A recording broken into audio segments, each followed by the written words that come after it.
wabarakatuh. Alhamdulillahilladzi khalaqas samawati wal arda waqtilafa laila wan nahari laayatil la'allil albab.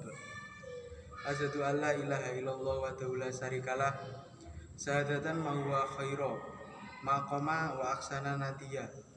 Wa asyhadu anna sayyidana hamda abduhu wa rasuluhu mutasifu bil makari kibaba wasaibiba.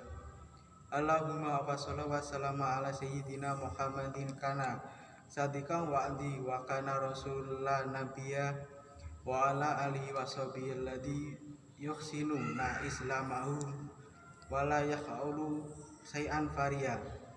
Amma ba'd, faya ayyuhan hadirun rahimatumullah. Unsini nafsi wa iyyakum bi taqwallah. Faqad nazal muttaqun.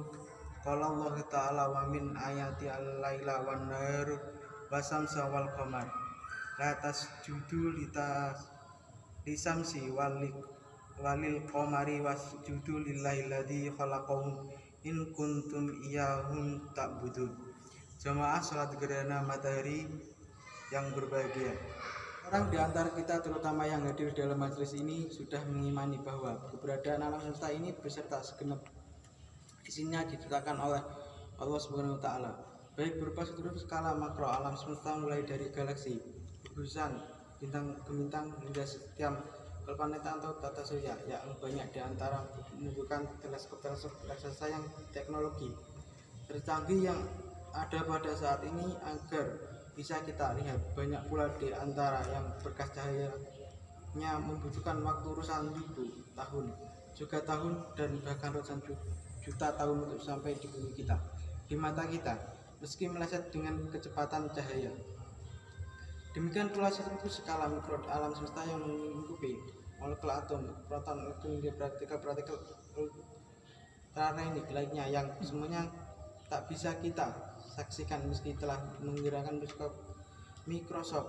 mikroskop dengan pembesaran terkuat yang ditopang teknologi tercanggih pada saat ini, namun dapat kita rasakan dan manfaatkan gejala-gejala keberadaannya. Semuanya adalah makhluk Allah dan tak satupun yang lepas dari sunatullah. Inilah makna Allah sebagai Rabbul Alamin, pemilik sekaligus penguasa dari seluruh keberadaan. Al-Khaliqul menciptakan segala sesuatu adalah tak lain sebagai ayat atau tanda akan keberadaannya. Dalam khasanah Islam telah lazim kita dengar tentang Islam ayat qauliyah dan ayat kauniyah. Yang pertama merujuk pada ayat berupa firman Allah dalam wujud Al-Quran, sedangkan yang kedua mengacu pada ayat berupa cipta Allah Subhanahu wa taala secara umum mencakup alam semesta beserta segenap isinya, termasuk diri manusia sendiri. Dalam Al-Quran dijelaskan, sanurihim ayatina fi afaqi wa fi anfusihim. Kami Allah akan memperlihatkan kepada mereka tanda-tanda ayat kami di segenap dan pada diri mereka sendiri. Quran Surat Fussilat ayat 53. Peristiwa gerhana matahari yang sedang terjadi saat ini, yang sedang kita saksikan saat ini, sesungguhnya juga tak lebih sebagai tanda atau ayat. Kita patut bersyukur mendapat kesempatan melewati momen-momen indah tersebut. Dan kita juga bersyukur pada saat ini memiliki pengetahuan lebih baik dalam gerhana matahari. Ilmu falak menunjukkan gerhana matahari terjadi akibat kesejajaran matahari, bulan, dan bumi. Dari perspektif tiga dimensi, dengan bulan berada di tengah-tengah keduanya, kesejajaran itu adalah buah pergerakan bulan mengelilingi bumi dan pergerakan bumi mengelilingi matahari. Baik bulan dan bumi bergerak secara teratur mengikuti sunatullah. Beberapa gerhana matahari menjadi penanda peristiwa penting. Gerhana matahari cincin 27 Mei 632 Masehi, bertepatan dengan wafatnya Ibrahim putra Rasulullah yang masih bayi sebagai orang gembira, dan hubungan antara pada peristiwa itu sampai Rasulullah menjelaskan gerhana tidaklah berhubungan dengan matinya seorang, karena bulan dan matahari adalah dua dari sekian banyak tanda-tanda usaha Allah SWT. Gerhana matahari total 24 November 569 Masehi nampak di kota suci Makkah dan terjadi berdekatan dengan masa kelahiran Rasulullah SAW. Gerhana matahari total 9 Mei 1533 bertepatan dengan Nabi Ibrahim alaihissalam berada di tanah Palestina, dan gerhana matahari cincin 30 Oktober 1207 bertepatan dengan puncak menaklukkan tanah Palestina oleh pasukan pimpinan Nabi Musa. Jamaah sholat gerhana matahari yang berbahagia, jika kita sering mendengar anjuran mengucapkan tasbih Maha suci Allah, telah berdecak kagum, maka sesungguhnya itu adalah manifestasi bahwa segala sesuatu, bahkan yang menakjubkan sekalipun, harus dikembalikan pada keagungan yang berkuasa Allah. Kita dianjurkan untuk seketika mengingat Allah dan menyucikannya dari godaan keindahan lain selain Dia. Bahkan Allah sendiri mengungkapkan bahwa tiap sesuatu di langit dan di bumi telah bertasbih tanpa henti sebagai bentuk kedudukannya kepadanya. Dalam surat Al-Hadid ayat 1 disebutkan, Subhanallahi ma fis samawati wal ardi wa huwa azizun hakim. Semua yang berada di langit dan yang berada di bumi bertasbih kepada Allah, dan Dialah yang Maha Perkasa lagi Maha Bijaksana. Surat Al-Isra ayat 40 menjelaskan tusabbihu lahu samawati sab'u wal ardu wa man fihi amin syai'in illa yusabbihu bihamdi walakin la ta'qiluna tasbihahum innahu kana haliman ghafur. Langit yang 7, bumi dan semua yang di dalamnya bertasbih kepada Allah, dan tak ada sesuatu pun melainkan bertasbih dengan memujinya. Tapi kamu sekalian tidak mengerti tasbih mereka, sehingga Dia adalah Maha Penyatu lagi Maha Pengampun.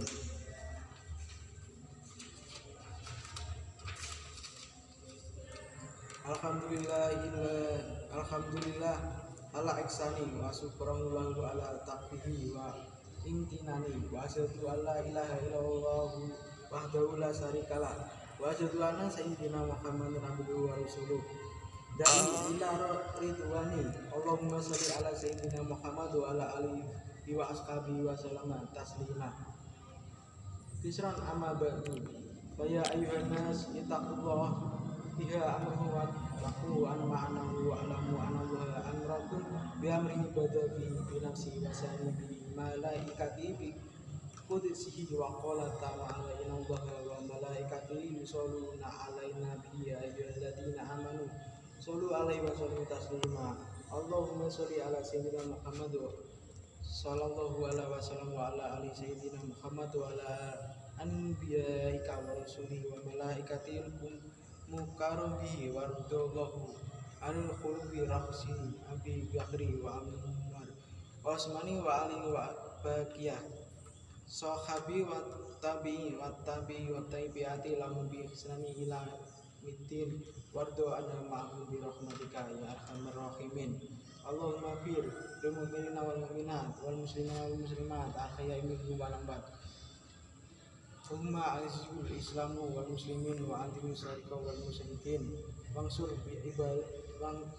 wal musyrikin wansur ibadaka muqaddiya wansur manasra dana wa khudu man khadaqal muslimin wa damir ahdaha nanti wa li kalimati ila yaumiddin. Allahumma fa'ana bala wal waba'a wa zalazia wal mihana masu'a fitnati wal mihana mandona minha wa ma batana anbal ladina Indonesia wasain dari muslimina amma ya rabbal alamin. Rabbana atina fid dunya hasanah wa fil akhirati hasanah wa qina adzabannar. Rabbana dzlamna anfusana wa in lam taghfir lana wa tarhamna lanakunanna minal khasirin. Ibadallah innallaha ya'muru bil adli wal ihsan wa ita'i dzil qurba wal yanha wal fahsya'i wal munkar wal baghi wa ya'idzukum la'allakum tadhakkarun. Wadhkurullaha fil azima yadhkurukum waskuruhu ala ni'amin yazidukum wa yazidullahu. Jadi teman-teman, pengertian menikah atau nikah itu artinya menyatu dan terkumpul yang mengharuskan perhubungan antara sesama manusia yang diucapkan dengan kata-kata dengan tujuan untuk melanjutkan ke pernikahan seperti itu, dan sesuai syariat dan aturan yang diterapkan oleh agama Islam. Dan juga anjuran menikah juga sudah dijelaskan dalam Al-Quran surat An-Nisa. Situ Allah berfirman, A'udzu billahi minasy syaithanir rajim. Bismillahirrahmanirrahim. Fankihu ma taba lakum minan nisa'i mathna wa thulatha wa ruba'. Yang artinya, maka kawinlah kamu dengan wanita-wanita yang kamu senangi, 2, 3, atau 4. Shadaqallahul azim. Kemudian rukun-rukun nikah. Yang pertama, pengantin laki-laki. Kemudian yang kedua yaitu pengantin perempuan. Selanjutnya wali. Wali di sini adalah seorang laki-laki yang ditugaskan untuk mengawasi kondisi seorang perempuan atau calon. Kemudian ada 2 orang saksi. 2 orang saksi ini harus laki-laki agar lebih afdol. Selanjutnya baru akad nikah atau ijab kabul.